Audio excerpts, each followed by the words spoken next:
Comment calcule-t-on l'impôt sur le revenu?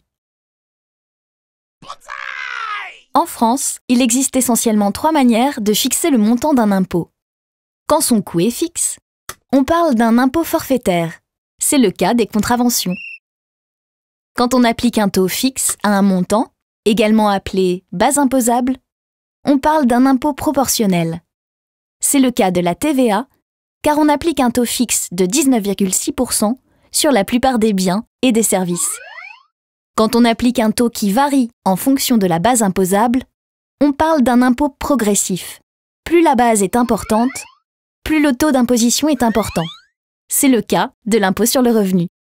Ainsi, pour le calculer, on additionne d'abord tous les revenus nets annuels, salaire, pension par exemple, d'un foyer fiscal, c'est-à-dire les personnes qui partagent la même feuille d'impôt. Prenons l'exemple d'un couple avec 2 enfants. En 2012, leur revenu s'élève à 40 000 €. Ensuite, on soustrait à la somme obtenue les charges déductibles. Par exemple, déduction forfaitaire de 10% correspondant aux dépenses professionnelles courantes, comme les frais de déplacement, ce qui permet d'obtenir le revenu net global. Après la déduction forfaitaire de 10%, soit 4 000 €, le revenu net global de notre couple est de 36 000 €.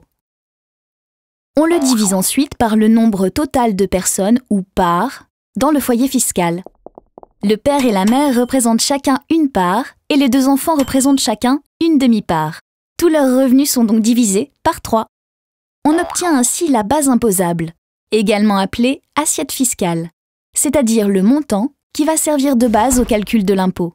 Pour notre foyer fiscal, l'assiette est de 12 000 €.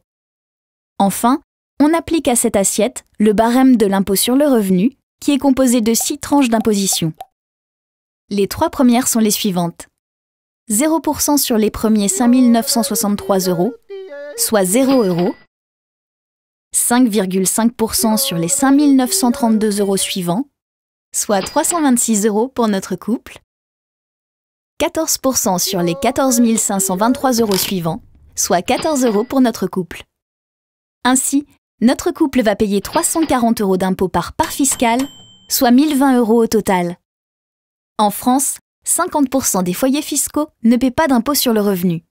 Compte tenu de son mode de calcul, l'impôt progressif permet une redistribution des richesses et une réduction des inégalités entre les foyers fiscaux.